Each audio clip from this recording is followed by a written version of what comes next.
This episode is brought to you by Shopify. Forget the frustration of picking commerce platforms when you switch your business to Shopify, the global commerce platform that supercharges your selling wherever you sell. With Shopify, you'll harness the same intuitive features, trusted apps, and powerful analytics used by the world's leading brands. Sign up today for your $1 per month trial period at shopify.com/tech, all lowercase. That's shopify.com/tech.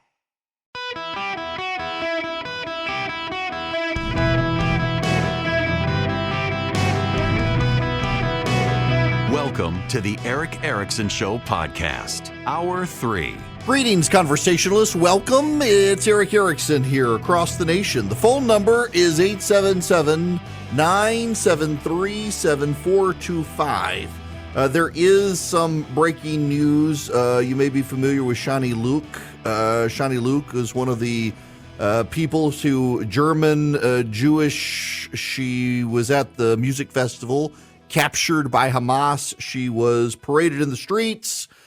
Some skeptics, including somebody who works for Turning Point USA, suggested she was in a hospital in Gaza and everything was fine. She's been found beheaded. So there you have it. The excuses people make. So I wasn't going to do this. I actually have shaken up what I was going to do because I'm getting asked this question a lot.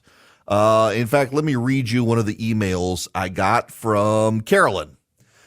Thank you for your insight and show. I can't call during your show, but I listen and have a question. What's the history on why the Jews are so hated? Growing up Christian and in church, I was never taught Jews were to be hated. I know there's a long history with many nations, but I still don't understand why they're so hated. Thanks for considering answering this. And then so Carolyn is one of the people. A lot of people have been asking this question.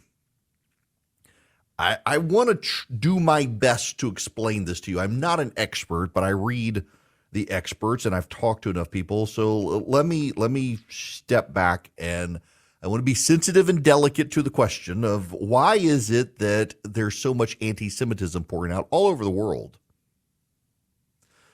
To begin, we got to go back to part of the beginning. In the early Christian church, we're talking Roman imperial existence prior to AD 70 and the fall of Jerusalem. What was happening was early Christians still identified as Jewish to a degree or tied into Jews. Jews, because of their nature and their religion, had special protections in the Roman Empire. While most people were forced to worship the Roman gods, the Romans understood it. These people, you're not going to force them to worship the Roman gods. They'd rather be annihilated than worship the Roman gods. So Jews were given allowances to worship God as they so chose, the real God. Christians were going to the synagogues. But over time, the Christians were saying that, hey, God's come back already. His name's Jesus. He rose again from the dead, and that's actually Yahweh. That's God. And the Jews were like, nope, no, it's not. And the Jews began pushing the Christians out of the synagogues. Some of the early Christians, and then with the rise of Constantine and the conversion of the Roman Empire to Christianity, began openly blaming the Jews for killing Christ. They blamed the Jews, not humanity, not sinners, but Jews. And thus began the rise of Christian anti-Semitism in the West. People who pay back to the Jews decided to slander the Jews. Yes, it's true. It was the Sanhedrin, and it was the Jewish leaders of Jerusalem, but it was also the Romans. And if you actually read the story, it's humanity itself, the fallen world, the sinners of the world. The only reason the Jews killed Christ is because Jesus was Jewish. If Jesus had actually been born in the Germanic period, we'd be blaming the Germans. It's just where he was as a geolocation matter and who he descended from. And Christians slandered the Jews. And if you go to the early reformers in the Christian church, Martin Luther and others, they were very anti-Semitic. And There are some who argue that their anti-Semitism came from the Catholicy of the era. The Catholics of the era were deeply anti-Semitic. Martin Luther, who had been a Catholic priest, came from that tradition and blasted the Jews and wanted them to embrace Christ. And a lot of Christian literature in the Renaissance and the late Renaissance era and the Reformation period was deeply anti-Semitic. And it spread through Europe. And in spreading through Europe, something else happened.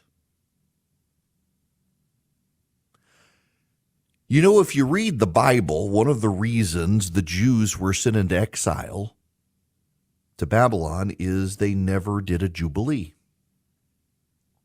They never forgave people their debts. They would charge high rates on loans. It's one of the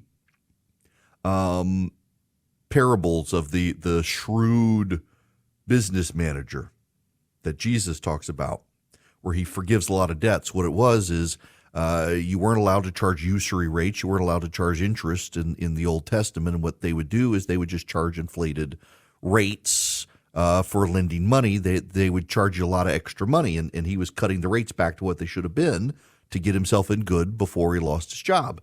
And in the Middle Ages, the Catholics and then the Protestants who came out of the Reformation forced the Jews to be the money lenders because they viewed it as sinful.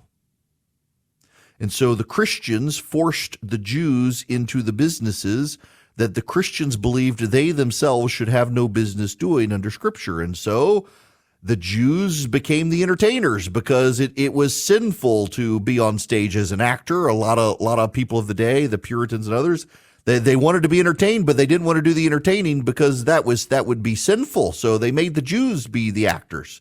They made the Jews be the bankers and the money lenders. So guess what happened over time? Jewish people who were forced into these jobs if they wanted to make a living became really good at the jobs, which allowed the twisting anti-Semitism to then say, hey, look at this. The Jews control the banks. The Jews control the money. The Jews control Hollywood. Well, yeah, because you idiots forced them to. You idiots, you're the ones who made them do it, and they got really good at it, and they began providing a living for themselves and others, and they got really good at it because you people didn't want to get your hands dirty, so you made them get their hands dirty, and now you're twisted, and so you get to the rise of Adolf Hitler, and what Adolf Hitler did is he said, look at the Jews controlling the world, controlling the money, controlling all these things. Well, yes, because you forced them to, and now you're using them as a scapegoat because you can't accept blame for your own responsibility. So the history of European civilization, going back to the church period, was you blamed the Jews for everything that went wrong, so you didn't have to accept responsibility for your own problems and your own sins. You blame them for killing Jesus. You blame them for controlling the banking system. You blame them in this country for controlling Hollywood, and you're the one who made them do it. God forbid you blame yourself. The Nazis, meanwhile, were picking up the pieces of the Ottoman Empire. Hitler coveted expansion. And so a lot of the Arab parties that existed after the Ottomans, they went to Germany because Germany was the intellectual capital of Europe, and they went for Western ideas in Germany. And guess what they learned in Germany? These Arab parties, they learned about how the Jews were bad and controlled banking and finance and were all the actors and controlled America. And you had the Rothschilds and others, and you had all these sinister anti-Semitic conspiracies being taught by the Germans to the Arab parties, including the Baathists. The Baathists were the Arab Nazi Party and the Muslim Brotherhood, which Hamas spun out of. They were all in Germany getting educated before and during World War II, and then they went back to their Arab lands. And they began teaching their children about how bad the Jews had become in Europe. Hitler tries to exterminate the Jews. After the war is over, the European powers realizing, you know what, we really screwed this thing up. and we need to do something, they send the Jews back to Israel, their native land. Now, you got to go back in history to AD 70, where the Romans tore down the temple, but they allowed the Jews to stay until Hadrian in, I think, AD 135 or 136 somewhere, purged them and forced the Jews out of Israel. In fact, told them, you're not allowed to live here anymore. He renamed the Roman province of Judea, which is Israel, renamed it to Palestine as a slight to the Jews, designed willfully to insult them because Palestine was the Latin translation for the Philistines. And he allowed Arab tribal pilgrims to move in. Now, they weren't Muslim at the time. Islam was not yet a thing. These were all a bunch of disparate tribes. It was only hundreds of years later that Muhammad united these people, conquered them, converted them all to Islam, and they became Muslim Arabs. They were Arab tribes that had various pagan religions until Muhammad slaughtered the pagans and converted the others to Islam, and there they were in the Jewish lands that the Romans wouldn't allow the Jews to exist in. Well, after Hadrian died, you get to Diocletian, and then you get to Constantine. Constantine didn't want the Jews anywhere around him because, they killed Jesus. So he told them, you can go back to Israel. And they settled there peacefully by and large until the 1900s, when all these Arab leaders who had gone to Germany to learn how to do science and government came back and were like, hey, did you know these people? They're really bad. We should kill them. And then you had this colonizer theories started cropping up that the Jews were actually Europeans who were colonizing the Middle East. Look, they didn't look like the native Middle Easterners. Their skin color was lighter. They sounded more European. They had European ways. Clearly, they're not one of us. Clearly, they're colonizers. Never mind, it was their native lands. And those ideas began to spread through the Arab world. The Palestinians were never liked by the other Arab countries. But those Arab countries, after the fall of the British imperial hold in the Middle East after World War II, began to identify with the Palestinian cause because they needed to keep their people contained and controlled. And so just like the Germans and the Europeans, they blamed the Jews for everything. So they did not have to account for the fact that they and their people were living in squalor. The leaders were getting wealthy. The people were living in squalor. It was easier to blame the Jews than accept responsibility. And that tended to be the historic situation. The Jews were blamed for every problem to avoid the other leaders having to account for their own failures.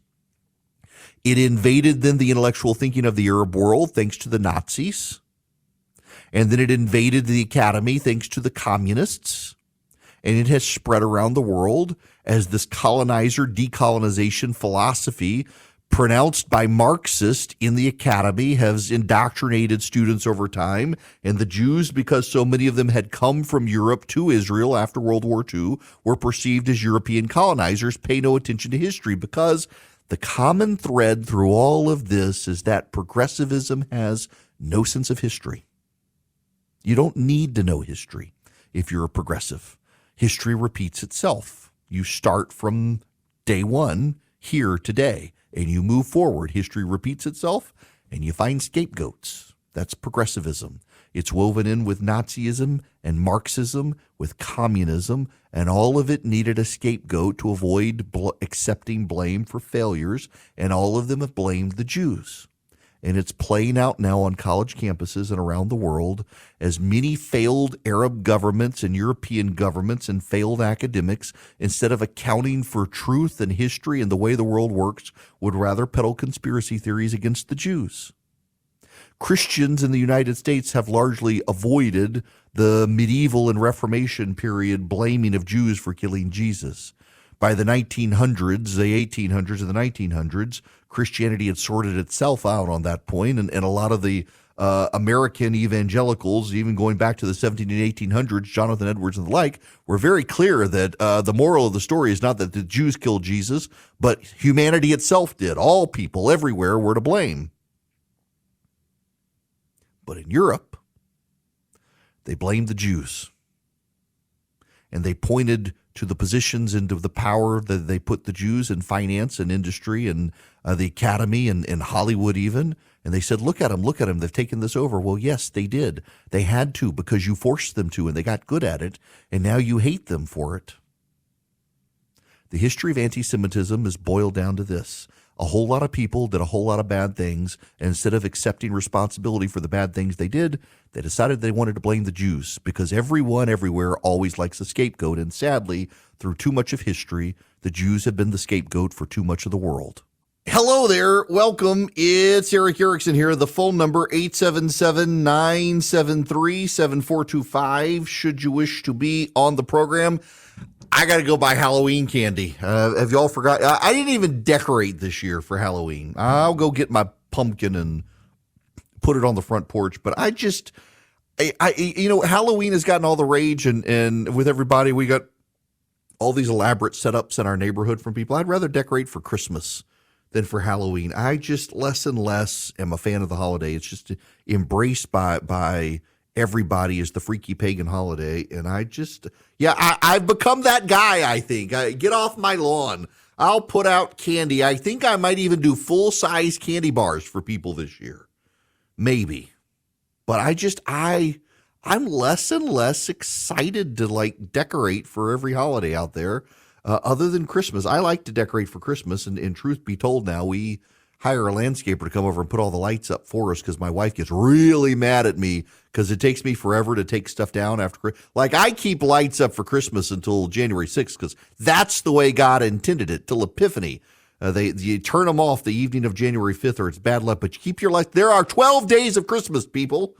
And January or December 25th is the first day, not the last day. I don't understand you people who take your Christmas decorations out on Christmas, but then I just don't understand all the people who go out of their way to decorate everything for Halloween either, because I used to decorate more for Halloween, but I just am less excited about all the kooky, crazy, atheist, pagan people who've turned it into their holiday. I don't want to celebrate it with them, but I'll give out good candy bars tomorrow night if I remember to go buy them today. Totally forgot. My wife is totally not into Halloween anymore now that the kids are grown. I got to tell you about the Eden Pure Thunderstorm. I won't give these out for Halloween, but you should get some. The Eden Pure Thunderstorm, you can get 3 of them for less than $200 at EdenPureDeals.com. EdenPureDeals.com. You get 3 Eden Pure Thunderstorms for less than $200. You're saving money. You're getting free shipping. And you're wiping out bad odors, pet odors, litter box odors, smoke odors, just foul odors. You can wipe them out with the Eden Pure Thunderstorm. They work. I keep one. You can hold them about this. They're a little bigger than your hand. You keep them in your travel bag.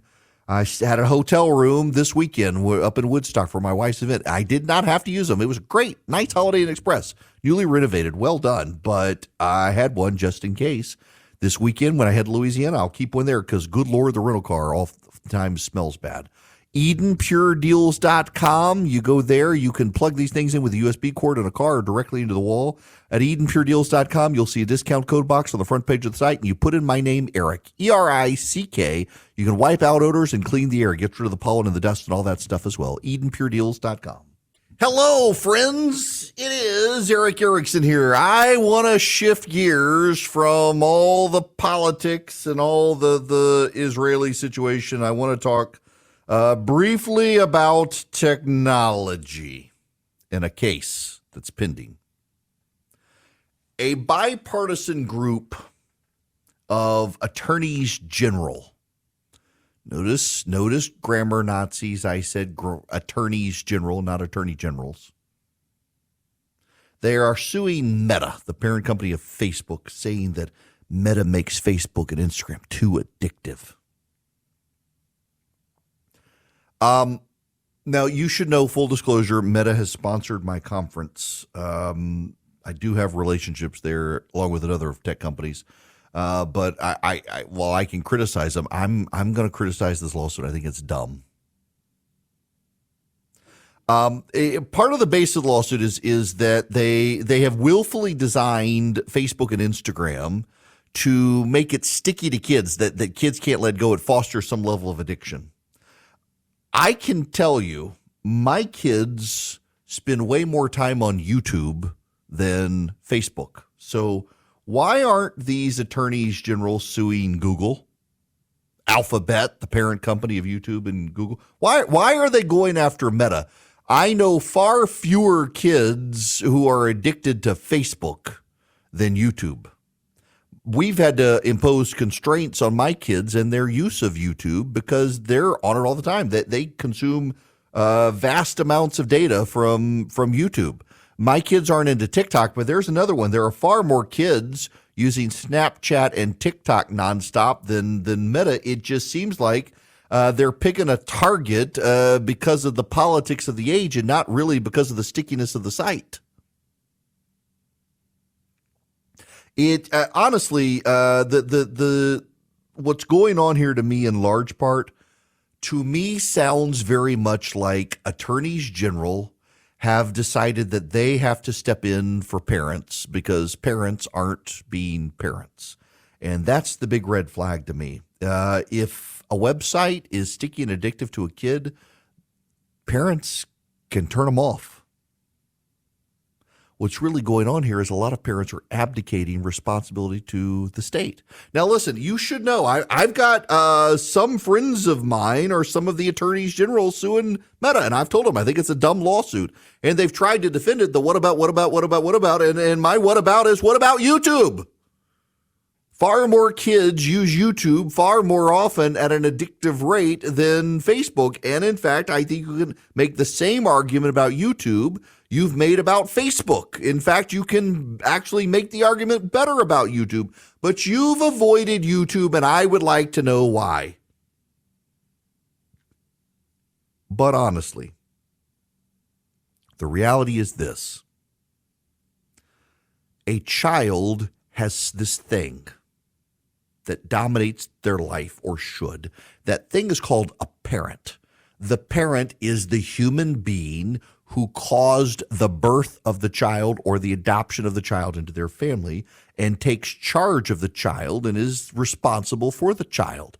And if the parent has allowed the child to be online on a device using Facebook or Instagram or any other service, that's on the parent. It's not the business of the state to sue technology companies for allowing kids access to their platforms and maybe too much access to their platforms when the parents are supposed to be in charge. And all you've done is you've broken down the very conservative principle that parents are in charge of the child, and you've allowed the state progressively to step in and play the role of the child and to combat big businesses that the parents very easily can combat by taking the device away from the child.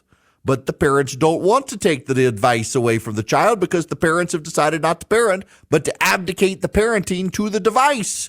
And so the state attorneys general have decided to step in and say, we're not going to take the device away from the kid. We're going to just punish Meta for making YouTube or making Instagram and Facebook too fun for the kids.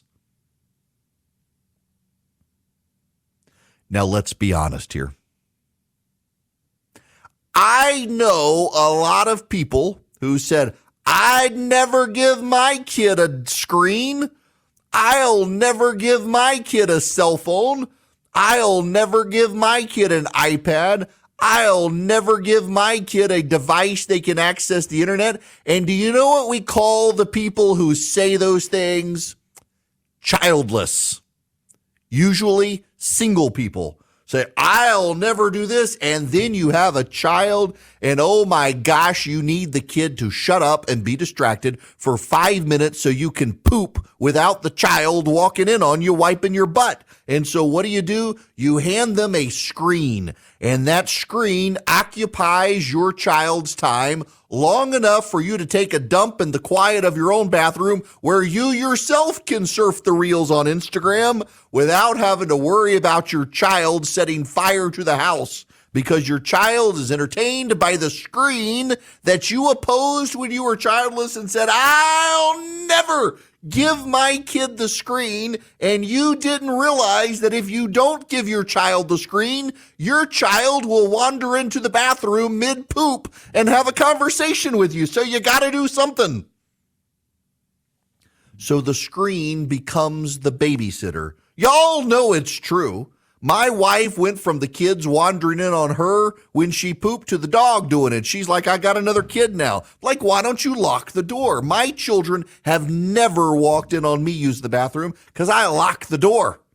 Now they're old enough, they don't want to see it anyway. But when they were little, they tried. No, sirree, Bob, I'm locking the door. I don't understand why my wife does, but she's like, they may need something. Give them the iPad. They'll be distracted. You go use the bathroom. The kids will be distracted by the screen. We're totally fine with that. And of course, I will tell you, we were also I'll never give my kid a phone until they're old enough to drive. And both of my kids did, but I'll tell you why they did. It was actually fascinating. My oldest daughter, when we moved her to her current school, was struggling to make friends at the new school. And I volunteered to be one of the chaperones for a field trip to Atlanta. The new school, the parents had to drive and chaperone, and we did, and it was remarkable. I had 4 girls in my car who said not a single word for an hour and a half drive. They texted each other. And I realized, this is why my child can't make friends, because my child doesn't have a device by which she can text the other people. Finally, I had to break down and get her the phone so that she could actually engage with the kids. It was the most remarkable thing. All the other parents had given their kids phones, and we hadn't. We kept our end of the deal, the I shall not deal. And then we were broken down because of all the other bad parents out there who gave their preteens who didn't even drive cell phones. They don't need cell phones at that age. Now my youngest, who is still too young to drive, he's 14, he's got a cell phone because he stays after school for tutoring and to run they've got a cross-country trail, and he likes to run the cross-country trail, and we got to know when to come pick him up, and by then the office is closed, so he needs a phone to call us. But otherwise, he wouldn't have a phone. But all these people out there, all you single people listening to me right now, and you're all, I'll never give my kid a screen. You sure will when you want to be left alone in the bathroom without your kid setting fire to the house or running outside as a 3-year-old into the middle of the street getting run over. You're going to put an iPad in front of them, and you're going to turn on some stupid cartoon that's going to annoy you for the rest of your life, as long as God knows it's not Caillou. They finally killed that kid. Only abortion that I ever cheered on was the Canadians killing Caillou. That kid was garbage. He needed to die. At least his cartoon did. What a horrible cartoon Caillou was. Those of you who know, you know I'm telling the truth, and you're not offended by what I just said, because Caillou was garbage. But now what's the one, the baby shark or whatever? Good Lord help us. My kids did not come of age then. They came of age when they were ruining Scooby-Doo with retro remakes, but at least they had the original Tom and Jerry still. And we put our kids on iPads and loaded them up with the old classic cartoons that the wokes are opposed to, and we let our kids see Bugs Bunny and the Road Runner and Wile E. Coyote and Tom and Jerry and even the maid from Tom and Jerry that's now too politically incorrect and racist to be shown on TV. We showed them that. We even let our kids watch, you may need fainting salts for this, The Dukes of Hazzard. And do you know what happened? Our kids stopped bothering us, asking insane questions. Daddy, can you stretch a spaghetti noodle from here to the moon and back? And how long would it be? I don't care. No, you can't. You're not going to do it. Daddy, can you do that? Daddy. Give them a screen. They shut up. And now you got attorneys general suing Meta because parents decided to make their kids shut up by giving them screens. This is all insanity. Turn the damn thing off. If it's bothering you, if your kid's addicted, you are the parent. Take the screen back from the child. They will cry and complain until they find something else. It might be matches in your oven, but they'll find something else to distract themselves, and you may decide you'd rather your kid be addicted to the screen than not. And that's fine too. When I was a kid, I had unfettered access to TV. Did I turn out? Don't answer that. All I'm saying is it's not all bad. And the fact that attorneys general from this nation have decided to sue one company, that's actually not the bigger problem. The YouTube and Google is far bigger, a bigger addiction, and kids find all sorts of bat crap crazy stuff on YouTube. They're going down the anti-Semite rabbit hole on YouTube and TikTok. And in fact, the Chinese are using TikTok to brainwash our kids. You don't see the attorneys general going after TikTok, which is peddling lies and disinformation to America's youth, turning them into raging anti-American anti-Semites who hate the Jews and the United States. But that's what they learn on TikTok. And also how boys can become girls. TikTok is the biggest purveyor of transgender nonsense in this country, and nope, they'd rather go after Meta because the reels are too funny and the kids keep clicking on them. We have got our priorities in this country wrong. Parents should be the parents, not the attorneys general of America. And if YouTube or Facebook or any of them is addictive, well, turn them off. Take the device away. Ground your kid. Discipline your child. You know, if you've got an iPad or you can use the screen time and limit the amount of time they're allowed on it. You, the parent, are allowed to do that because you are the parent.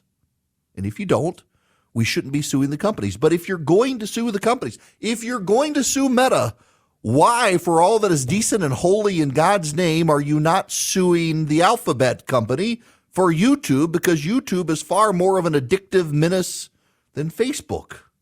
And your kids on YouTube can even find clips of Caillou, which makes it even more nefarious. Now I need to talk to you about Stamps.com, because if you're saving money with shipping packages this holiday season, you should use Stamps.com. I've been a business owner for 20 years using Stamps.com.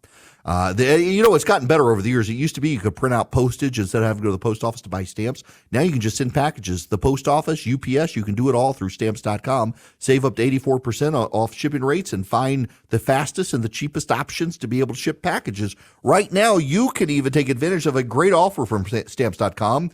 You go to Stamps.com, you sign up, and you use code ERIC. Click on the microphone, put in my name. You get an offer. It's a 4-week trial. You get free postage. You get a free digital scale. I had to buy my scale. I've been a member for so long, I didn't get the free digital scale. You can. And then here's what's great. You don't have a long-term commitment. Some of these sites, you have a commitment. You got a contract. You got to sign. Not Stamps.com. Cancel at any time, but you get a 4-week trial. You go to Stamps.com. You click on the microphone. You put in my name, Eric. You start saving today. And in fact, you can even arrange package pickup at your home or office so you never have to stand in line. It's fantastic. Stamps.com. Click on the microphone, put in my name, Eric, E-R-I-C-K. Start saving and shipping today. Hello, it is Eric Erickson here. The phone number, 877-973-7425. You can remember it for next time because you dawdled and you didn't get on. All right, before I get out of here, Vladimir Putin has called a meeting of top security and law enforcement officials after the mob stormed the airport in Dagestan after a plane from Israel landed there. Hundreds of angry men and boys rushed onto the tarmac at the airport in Makhachkala, the capital of the predominantly Muslim region, looking for Israeli passengers. Dagestan's Ministry of Health said more than 20 people were injured, 2 in critical condition. So the injured included police officers and civilians. The local Interior Ministry said 60 people were detained in the unrest. It was wild to see in that we're in the 21st century. We're in 2023. The left in this country has been able to both sides this, or saying one side this for some time, saying, for example, that it was all on the right. What's his name? Paul Krugman did a piece a couple of years ago on how the left and the world has to fear growing right-wing anti-Semitism, that it wasn't a thing that had to be feared on the left. And strangely, he has been very, very quiet about the progressive anti-Semitism we're seeing storm across America right now. It's notable what a partisan hack a guy like Krugman has become, that he can only call out the other side and never his own. And that's part of the problem here, honestly. is too many people don't want to police their own side. There is this idea, it's taken off on the left and now beginning to take hold on parts of the right, that there's no enemy to the left of me or no enemy to the right of me. It is very pervasive and has been for a very long time on the left, that there's no enemy to the left of me, that all the fire must be pointed towards the right. And on the right, same thing. The most hate mail I get from anyone is when I dare hold my own side accountable. That I should be absolutely fixated on the left. Well, that's not intellectually honest. There are bad people on the right. We're seeing them join the left in anti-Semitism right now. You got to hold your own side accountable or the voters will hold them accountable. I'd far prefer that I clean up my side than that the voters have to clean up my side because I failed to. It's a level of intellectual dishonesty that comes from people who want power above all else. And I think there are things, way more things, that we've got to call out to hold our side accountable. Because if we don't, it's not just that the voters, it's not just that the voters will hold us accountable. It's that we will lose our way. And right now we're seeing the darkness creep back. And the darkness has always been there. But the darkness is creeping back onto the main stage now. The darkness is creeping in for everybody to see. And there are always those who say the darkness will not come for me, but the darkness comes for all. So what's the solution? I wrote about this morning in my morning piece that I send out to people by email. Your solution is love your neighbor. Vengeance is mine, thus saith the Lord. Vengeance is mine. It's not for you to get revenge. It's for the Lord. Yours is to love your neighbor. And it's hard sometimes. I unfollowed someone this weekend from Instagram because first she was all in favor of the Cop City protesters and Antifa people in Atlanta. And now she's all in favor of we need a ceasefire in Palestine because the Israelis are engaged in genocide. And she's a very smart person. I'm like, you're being a child, or you're on the side of evil. It's funny how you always line up on the side of evil. And isn't it notable that all the people who are on the side of Antifa are on the side of Hamas? Is that not notable? At some point, you got to stop treating them like kids and realize they're on the side of evil. But you still have to love your neighbor, including them. And that's so freaking hard right now. So freaking hard to love your neighbor when they're on the side of evil and marching in the streets and being idiots. But that's what you're called to do. No one ever said it would be easy. The darkness has creeped in, so be the light. Hello, it is Ryan, and we could all use an extra bright spot in our day, couldn't we? Just to make up for things like sitting in traffic, doing the dishes, counting your steps, all the mundane stuff. That is why I'm such a big fan of Chumba Casino. Chumba Casino has all your favorite social casino-style games that you can play for free anytime, anywhere with daily bonuses. That should brighten your day a little. Actually, a lot. So sign up now at ChumbaCasino.com. That's ChumbaCasino.com. No purchase necessary. VGW Group. Void where prohibited by law. See terms and conditions. 18+.